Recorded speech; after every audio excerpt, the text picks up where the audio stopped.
How does Kutenberg's most respected blacksmith go from local hero to serial killer in just 7 days? The guards assumed it was a horrible twist of fate. They were wrong. The killer was the local hero. And his motive? He was absolutely fuming about having to do home deliveries.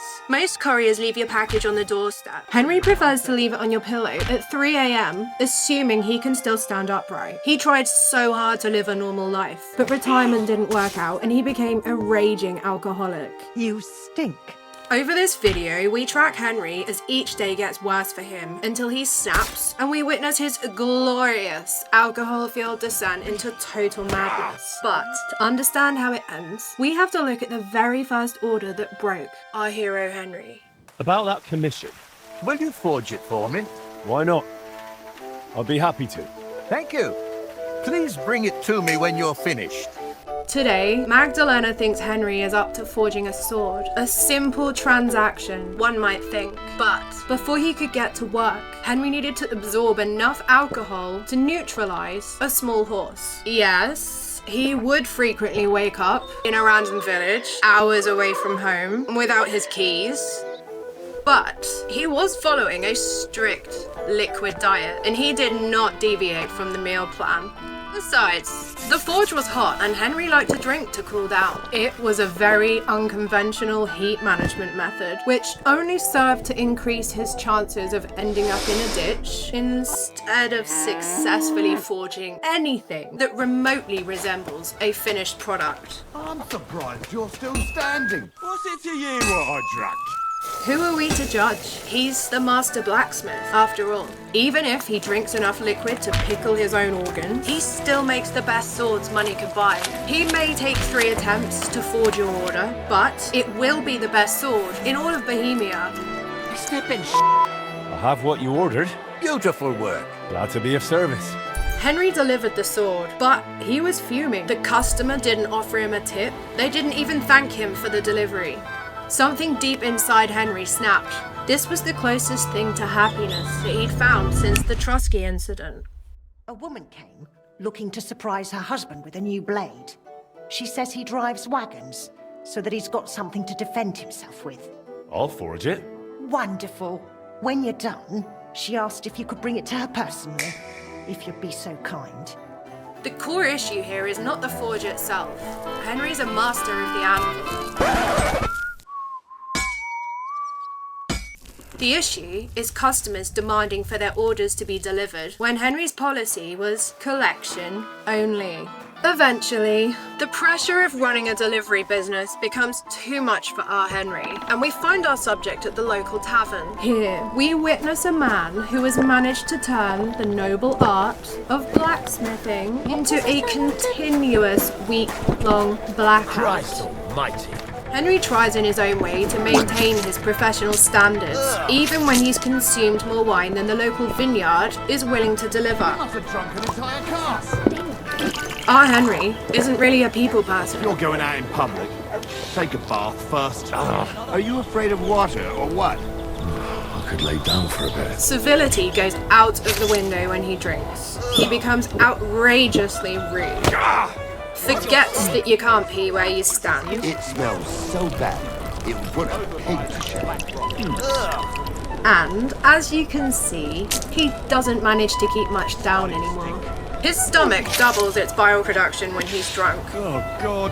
Which, in simple terms, means You stink like a pig. he pukes enough for 2. This was a futile attempt from Henry's body to reject some of the poisonous alcohol. But Henry's no quitter. He just drinks twice as much to compensate. You're making a fool of yourself drinking like that. He is not proud of who he has become. He's as drunk as they come. But the alternative is a one-way ticket to the madness of the Trotsky massacre.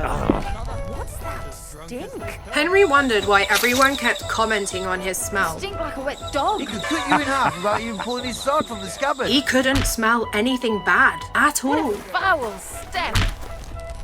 In fact, he was beginning to enjoy the smell of his man musk. What stinks here? He was pretty offended that everyone else didn't enjoy it too. The smell was so bad, it made my eyes water. Standing and drinking was way too much work, so he relegated himself to sitting on the floor to avoid spilling wine down himself. When did you get so wasted? As it was, he was already covered in vomit, and the wine would wash it into his shoes.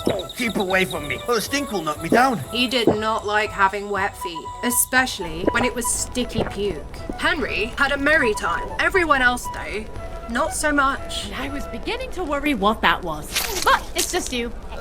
They tolerated him. What stinks here? The hero of the town. But behind his back, they sneered at the stench of him. What the fuck is that stink? And they gagged at the sight of his vomit. That stink. Things were starting to get really wavy for Henry. He could barely see. He could barely stand. You look like you're exhausted. But his shoes were still dry and vomit-free, which, to him, was a massive win. He may not have known which way was up, He's as drunk as they come. but he still found enough inside him to punch that poor bloke in the face. For nothing. He hadn't even spoken to him.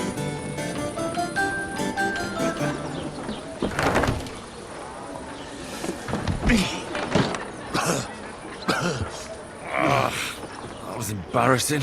I'll be the talk of the town. A local gentleman innocently played a tune on his flute, thinking nothing of it. To everyone in the pub, it was a lovely tune, but to Henry, it was a trigger. He knew that tune from somewhere.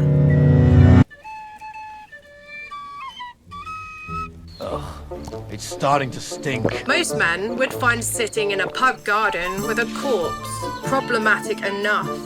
God bless you, Henry. But Henry finds it especially hard as it triggers his Trotsky flashbacks. When faced with such painful memories, what would a man from a respectable family do? You ought to be ashamed. That we can't answer, for our Henry isn't that guy anymore. He's spiraled deep down into the dark depths of despair, and he is not planning to climb back out anytime soon. Most people would agree that this is a full mental health crisis. Henry thinks he can cure it by drinking until he loses consciousness. Repeatedly. Drunk as they come.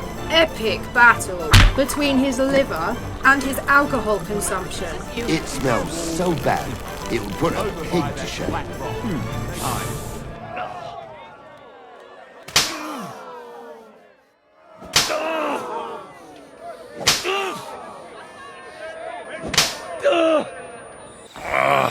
We'll be the talk of the town. If this were anyone else, we'd be sending them to hospital. Urgently. But our hero Henry is so much stronger than that. He's developed his own antibodies to alcohol. His liver is already pickled, and he's replaced most of the water in his body with spirits by this point. Have there been any orders? There have. Some fella stopped by, saying he needed a good blade forged. Said he was curious to see if the stories about you were true. I'll forge it. Wonderful. Bring the finished piece straight to him. He'll be waiting. Henry was disappointed that the guard wanted his sword delivered. He felt like he was being bullied. Does he know how hard it is to successfully murder a guard sleeping in a garrison without having to go full Trotsky Castle to wipe them out? He didn't want a bloodbath. He just wanted to punish this fool for asking for delivery. The last person I saw this hammered was the priest during Easter. He wasn't a courier, he was a blacksmith. And he was sick to death of being treated like Amazon Prime. He was already playing out the murder in his head, planning his every move, imagining the way the blood will decorate his clothes. One of the worst things about working the forge with Magdalena is that dust comes through the gaps in the floorboards when she sweeps upstairs. She always swept downstairs first, meaning that once she was done upstairs, the downstairs was covered in dust. Again. It was an infuriating cycle. To Henry, there was only one thing for it.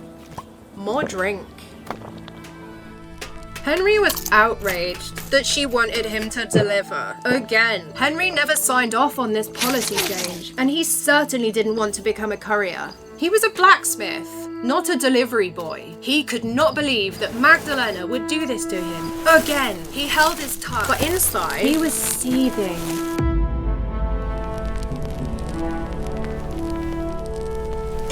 As the flames kissed the metal in the forge, he fantasized about banning home deliveries for once and for all. People say drinking kills your brain cells, but Henry's decided to prove the inverse. If you drink enough, you reach a state of sideways, where you stop caring if your brain cells even exist anymore. Henry set off to Kutenberg to make the long walk to deliver the customer's order. Yes, he could have gone in daylight hours, but that wasn't Henry. He preferred a more flexible working schedule that allowed him to sink deep into the depths of alcoholism.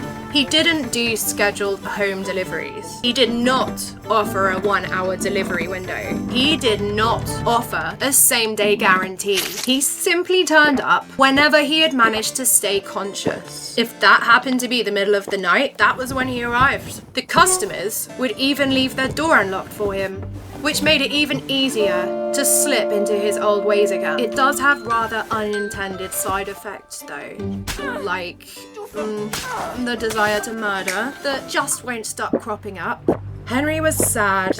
He was no mere delivery boy, yet here he was again. He was a hero, a local savior, not a courier. He didn't want to forge their orders, because he didn't want to deliver them. Sadly, he needed the cash, as the blood money from Trotsky didn't come cheap, so he tried his best to keep working. Ugh, keep away from me or the stink will knock me down. Have there been any orders? There have. Some fella stopped by, saying he needed a good blade forged. I'll forge it. Wonderful. Bring the finished piece straight to him. He'll be waiting.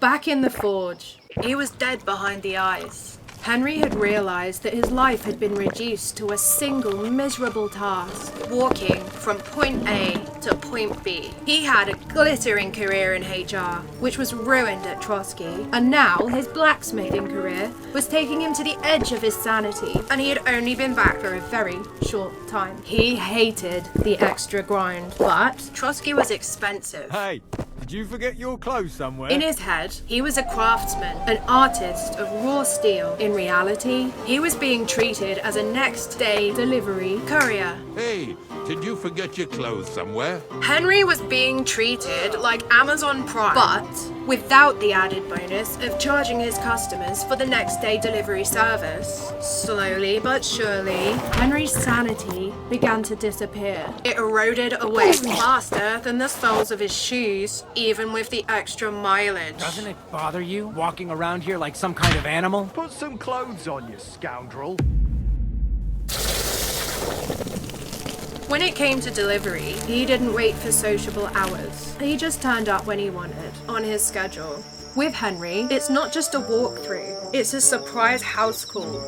Sometimes, even with a drunken dance included, free of charge. He's essentially a very aggressive, very drunk, and very murder-happy version of a late-night delivery driver who goes completely above and beyond to ensure that you get your parcel. Forget throwing the box over the gate. Henry would deliver it to their bed to ensure proper proof of delivery. No one suspects a thing. A local hero. The best blacksmith around. Henry, of all people. Why would he murder his customers? The guards assumed it was some horrible twist of fate, and the murderer must have followed Henry in when he delivered his order. Are you serious? He had gotten away with it, and that was better payment than any groschen they could have given him to deliver. Greetings. You stink. You know that. Thank you very much. Do you need something forged? That I do. Would you forge me a well-balanced blade? And when you're done, please come and see me. This customer makes a fatal mistake. He invites Henry to visit when he is finished. In other words, he wants his order delivered for free. Maybe wash up a bit, will you? Did you drink away your hose? Everything good in life is done without brace on. Are you serious? he retires to the cellar to finish an entire cask of wine before he would even consider forging this man's order. Henry is furious. Not to mention the personal attacks. Henry's forge runs a strict zero abuse policy, and this guard has crossed a line. The lights were on, but no one was home. Henry's sanity had truly left the building. The customer service experience is truly unique. Our Henry isn't really a people person. He's more of a people disassembler, so he struggles with the customer service aspect of the job. After delivering the package and getting his delivery confirmation, Henry pauses to inspect the order. It's important to remember that while the customer might be dead, the warranty is still valid. That is the mark of a true professional. He was no mere delivery boy. He was Henry, butcher of scallops, efficient auditor of Trotsky Castle, and one hell of a blacksmith. As long as you don't ask for delivery. You do have to feel for the victims, really. It's not every day you get a 3 a.m. delivery from Kutenberg's most intoxicated blacksmith. In most cases, their purchase was supposed to help keep them safe, but in a beautiful twist of irony, it sealed their fate and led to their demise. Oh! Step away from the door! What you were doing with that lock sure was suspicious. Take me away. I'll lock you up in the pillory until you rot.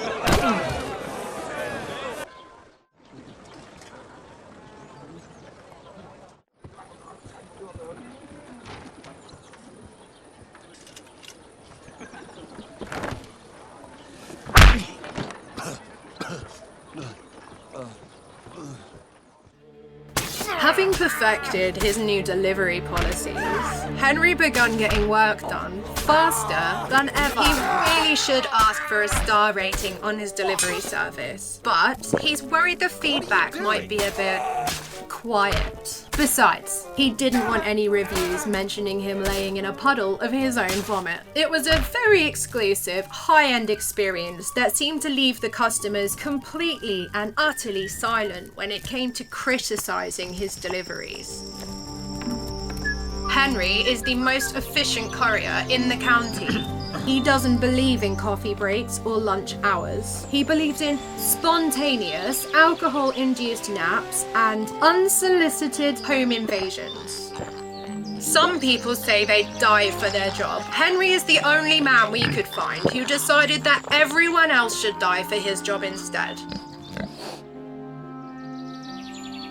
Henry finally realizes that he is not able to rejoin civilization after the massacre has left more than just physical scars.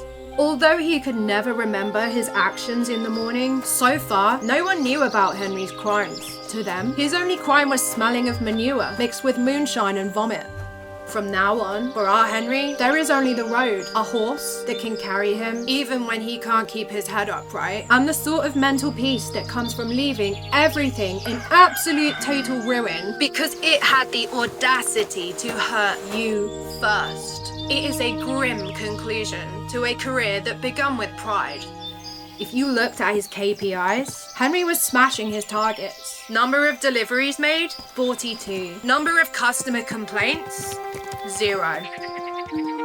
This leaves us with some unanswered questions. What is the most fitting meal for a blacksmith that slaughtered his own customers?